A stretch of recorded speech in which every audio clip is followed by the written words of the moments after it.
Okay, it has been over 10 years since zombie fatigue crippled the horror community. Think back to it. 2013.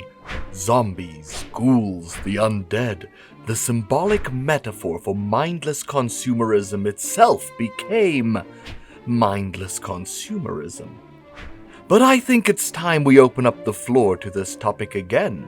So without further ado, ghouls and ghosties, monsters and mad scientists, welcome to another installment of Creepy Catalogue, the most spookerific place where we catalog all our favorite horror-themed thingies.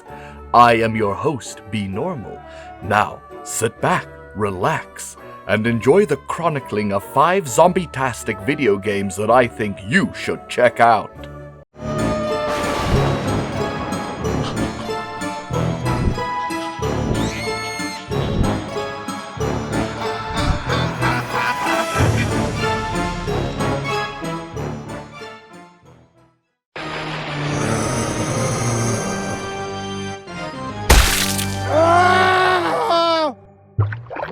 Now there are freaking loads of games centered around the idea of shooting and killing zombies. It's probably one of the most straightforward game concepts of the 21st century. You see a zombie, you have a gun, you shoot the zombie. You see more zombies, you get more guns, you shoot more zombies. A lovely destructive loop of death and carnage. Yum yum yum. But now, from the plethora of games that cover this game style, which do I choose to show you? I might have to go with the tried but true Left 4 Dead 2. Probably Valve's greatest piece of work to date in terms of simply having a pants-weddingly enjoyable time. Yes, this is a piss-stained hill that I will die on. First of all, if you are like me and do most of your gaming solo, you can ignore the fact that this looks like a 4-player co-op game. I mean, it is a 4-player co-op game, but trust me, you can enjoy this one all on your own. The bots are fine and will look out for you like 90% of the time. Otherwise, get some friends together and play it that way. Also, don't be discouraged by the 2 in the title. It is a sequel as much as lunch is a prequel to dinner. Left 4 Dead 2 is about you trying to escape. Escape what? The zombie apocalypse, that's what. High-octane energy, rooting, tooting, shooting madness, pistols, shotguns, rifles, bile bombs and pipe bombs and Molotov cocktails. You will be killing zombies, so many zombies. Hacking, slashing, bonking and shoving, oh my. But seriously now, the game takes place across several dozens of maps, including swarmed suburban New Orleans streets, murky and muddy swamps, overrun farming towns, and my personal favorite, a truly dark carnival indeed. Holy shit, guys! It's goddamn Kittyland! Hey, can we stop and make some cotton candy? Seriously. Each map's goal is pretty simple. Reach the end and get inside the safe room. Hey, there's the mall. We made it. Hey, there's a safe room in the Tunnel of Love. Hey, probably a good idea to keep the door shut. Or radio for help, or light the sign, or whatever. Simple. Now, in between you and these objectives are the undead. Kill all sons of bitches. That's my official instructions. Hordes of them, in fact. And peppered ever so gently in between are these special infected zombies. Ones with cool and often devastating abilities. The hunter zombie hunts and attacks you. The charger zombie charges at you, separating you from your group. The spitter spits acid. These names are all pretty self-explanatory if you really just stop and think about it. The jockey zombie rides you, the smoker smokes and chokes you, the boomer zombies don't understand the modern millennial zombie plight, the witch probably believes in astrology, and the tank is the size of a freaking tank. Hey, kill all sons of bitches, right? Plus, the game has quite the workshop community. I mean, when I opened it again, I forgot I did all of this and got quite the fright.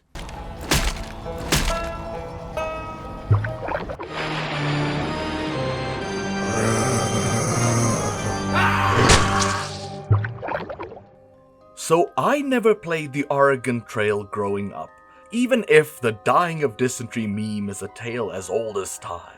So I can safely say there is no nostalgia here when I recommend The Men Who Wear Many Hats' mega retro but mega cool Oregon Trail. A retro-style zombie survival and management sim. The game is about you taking control of a group of survivors and moving them across the USA. Along the way, there are towns where you can trade resources, fix up your car, get odd jobs, and heal up your group for the long journey ahead. Some bits are stuck to the undercarriage. The smell makes everyone queasy.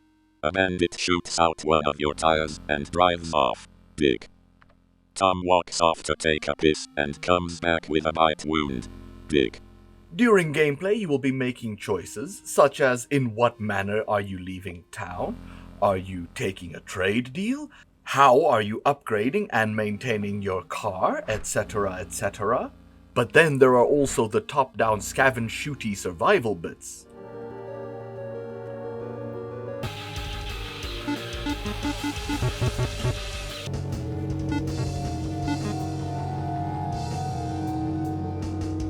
Making your way cross-country, cross your fingers that you will not perish randomly, as hopefully you are traveling with enough resources to keep your journey safe.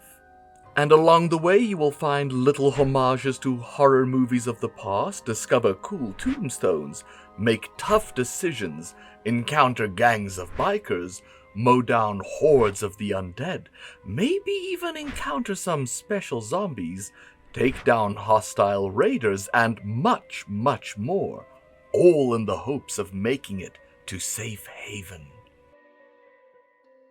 Plus, you can unlock George Romero as a playable character, and that makes the game an automatic 10 in my book.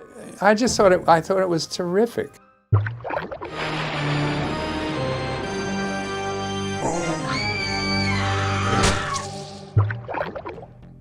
Question time. What do you get when you combine Left 4 Dead's high-energy zombie action with Oregon Trail's mechanic of being in a car? You get Zombie Driver HD. The HD stands for holy hell, that's a lot of dead folk. Zombie Driver is a top-down shooter where you, the shooter, is actually a car.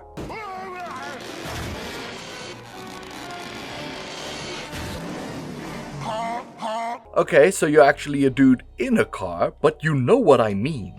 The story essentially goes, you are a person who is not yet a zombie. Hooray for that! And you want to leave the city. Now, unfortunately, like 99.999, recurring of course, percentage of people are useless zombie assholes who just want to eat your brains. And who can blame them? Brains are delicious.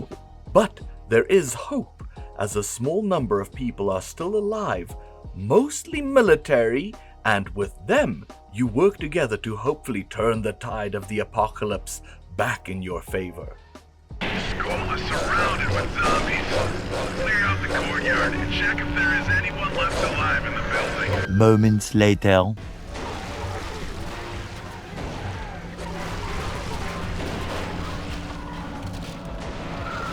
More moments later.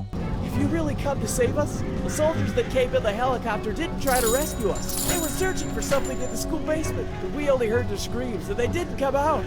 You will complete missions, earn money, get vehicle upgrades, run down thousands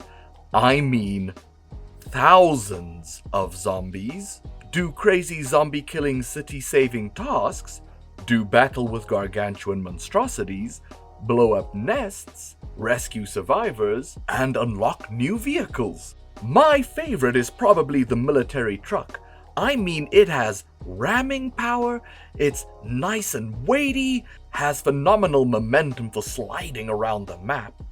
But this game caters to many driving styles. If you need something swift and light, it has racing and muscle cars. If you like lumbering and crushing, there is the Auroch. Holy Toledo! Whoa! Unleashes hot fury! The stage is set. The green flag drops. Jams into first. Let's see. Oh, the ambulance, the van, the bus, and the limo are all mega fun. Oh, and did I mention there is a tank? Yes, you will get to drive this essentially God mode weapon on wheels around the city with unlimited ammo, might I add.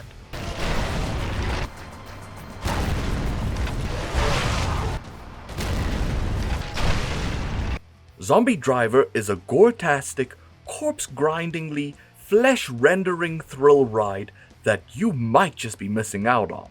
And if you need to cool off from all that story mode zombie slaughter, well, there are other game modes for you to enjoy as well, like a gauntlet arena mode,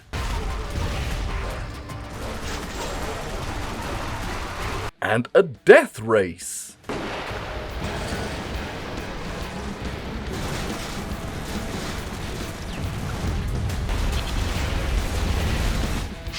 Man, you are one pathetic loser.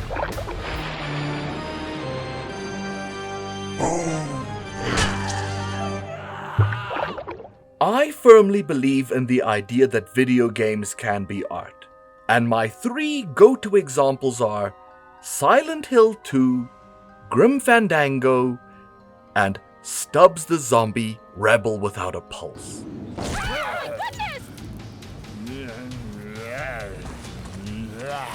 Get your hands off my weenie! Now with Silent Hill 2 and Grim Fandango, no one is going to argue about me saying those games are artistic as f***.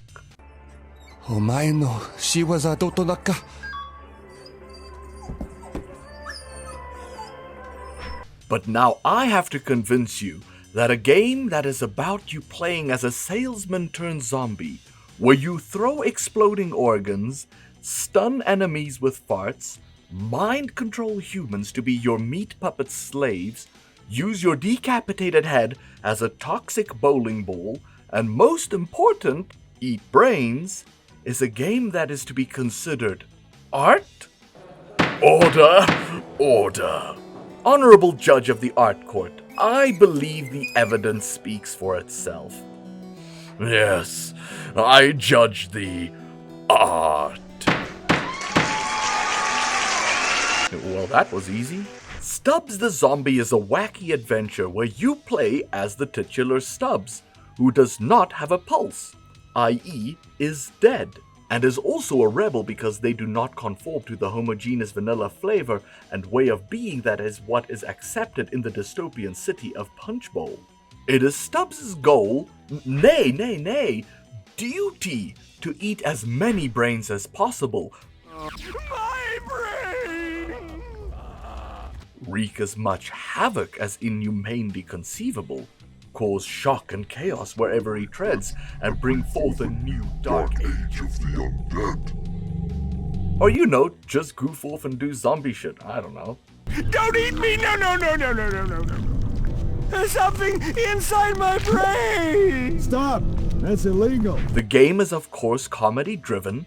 We can't let those thugs destroy such a fascinating and potentially useful specimen. Not to worry, old chap. We'll do it ourselves. Where's the bone saw? And satirical outlook on the picturesque 1950s way of life, with tropes and dialogue to match.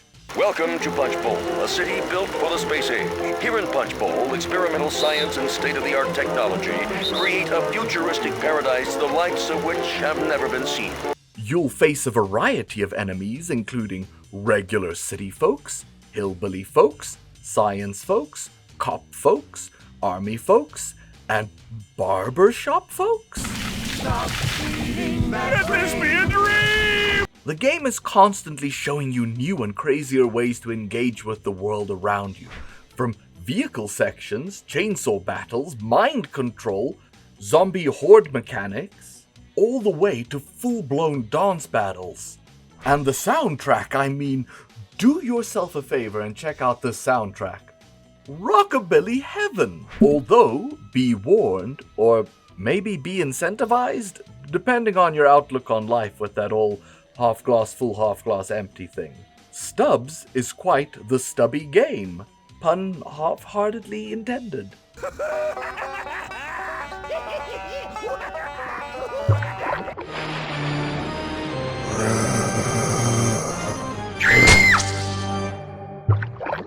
So people can have very polarizing views regarding The Walking Dead. Hey, mister, you even know what's going on?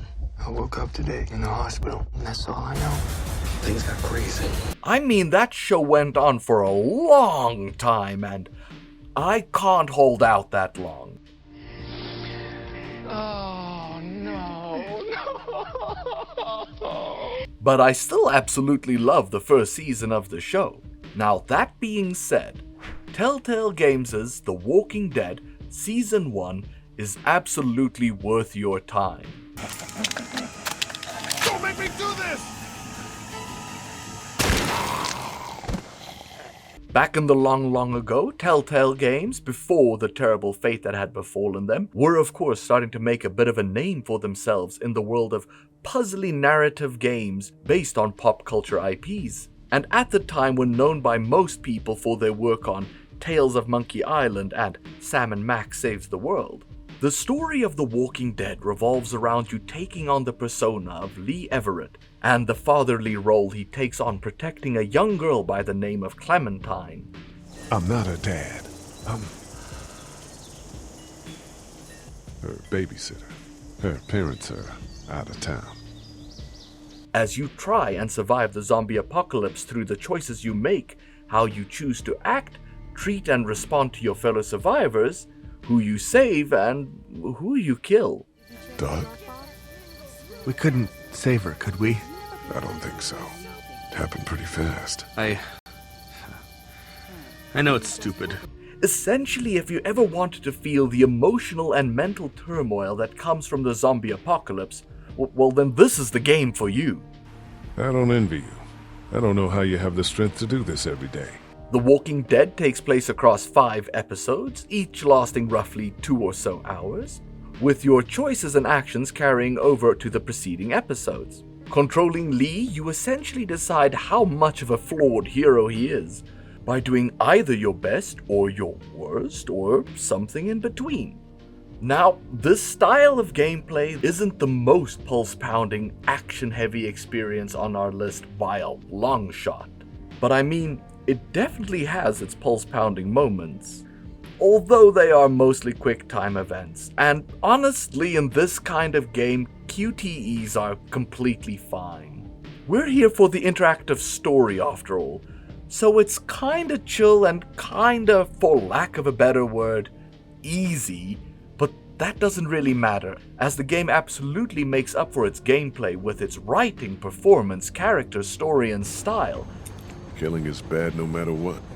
But you do it now to protect yourself. And to protect me.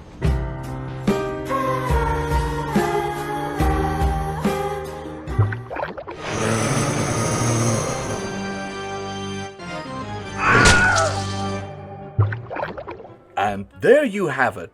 5 highly recommended zombie games I think you should look into. Now hot damn, was this actually a tricky list? I mean, everyone loves Project Zomboid nowadays, and 7 Days to Die is still kicking around, and yeah, I admit those games are really fun, but crafty open-worldy games are something I often struggle with, so maybe someday? As for Resident Evil, geez, which one? There's loads of them now, and do you talk about the original or do you talk about the remake? No. Just avoid that whole mess and not put any on this list. Maybe Resident Evil can get its own creepy catalog someday, but for now, nah.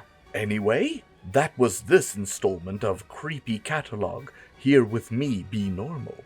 If you like what I do consider liking, commenting, and subscribing, as that kind of support truly goes a long way in keeping my motivation high in this ever-growing world of pain and torment.